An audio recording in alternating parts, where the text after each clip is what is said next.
You know what finally made me rethink everything I thought I knew about building a garden? It wasn't a book or a late-night seminar. It was a Tuesday morning about 15 years ago. I was out in my patch in Lancaster County, sweating over a rototiller, trying to chew up the clay and pouring in bags of store-bought garden gold that cost me more than the vegetables were worth. I looked over the fence and saw my Amish neighbor, Eli, standing in his field with a simple broad fork. His soil looked like chocolate cake.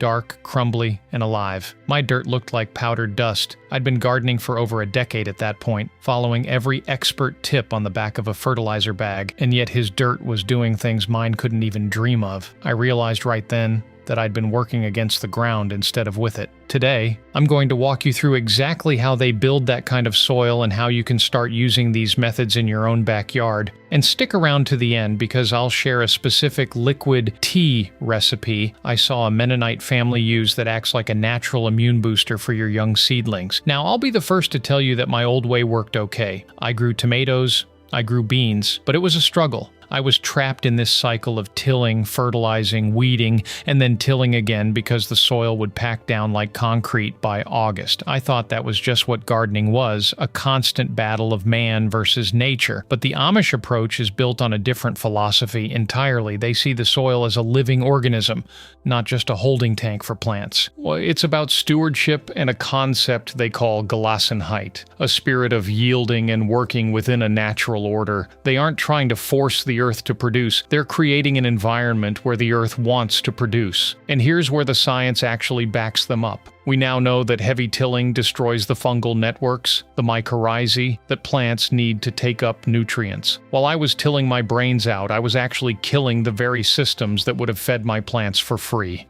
The first thing Amish gardeners understand is that the soil should never be naked. If you walk through an Amish garden in the fall, you won't see bare dirt. You'll see a thick quilt of cover crops or a heavy layer of old hay. Most of us are taught to clean up the garden and leave it neat for winter. But that's the worst thing you can do. Exposure to the wind and rain leaches out the nitrogen and packs down the structure. My neighbor showed me how he uses crimson clover and winter rye. He doesn't till it in come spring, he just crimps it down or cuts it back and plants right into it. If you're in zones 3 to 5 where the winters are harsh, this is especially vital because that cover crop acts like an insulator for the microbes deep down. This next step is where things really start to look different from a conventional garden. It's the way they manage organic matter. In a typical backyard, we buy a bag of compost and sprinkle it on top like salt on a steak. An Amish friend showed me a trenching method that changed everything for my heavy feeders like melons and squash. Instead of just surface spreading, they'll dig a shallow trench, maybe 8 inches deep, right where the row is going to be. They fill that trench with partially decomposed manure or kitchen scraps in the late fall and cover it back up. By the time planting season hits, that vein of nutrients is right where the roots can find it. It's a closed-loop system where nothing is wasted. Now, let me be straight with you about something. I used to think I needed a PhD in chemistry to understand soil pH and nutrient ratios. But the Amish approach is much more about observation than calculation. They focus heavily on living mulch. Once the plants are about 6 inches tall,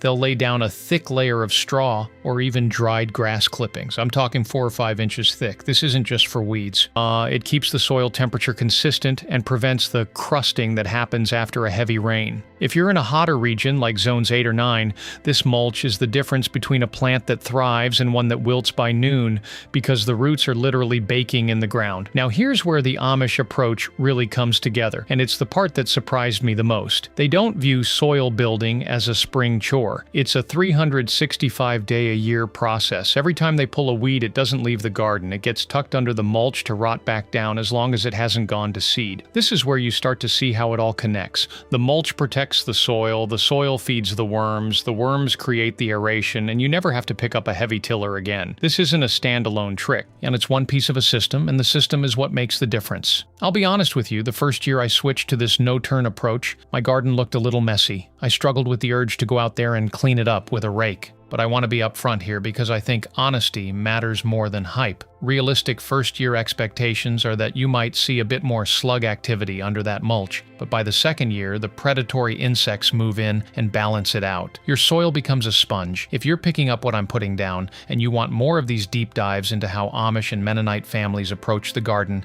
hit subscribe. I've got a lot more of these coming. Now let's keep going. One of the patterns I've noticed over the years is that we conventional gardeners tend to treat our soil like a patient in an ICU, constantly hooking it up to IV drips of liquid fertilizer. I did this myself for years, so no judgment here. We see a yellow leaf and we run for the blue powder. The Amish alternative is to feed the soil, not the plant. If the soil is healthy, the plant will never need that emergency feeding. Another habit I had to break was my obsession with fluffy soil. We think soil has to be loose like sand to be good, so we till it until it's fine, but that fine soil has no structure.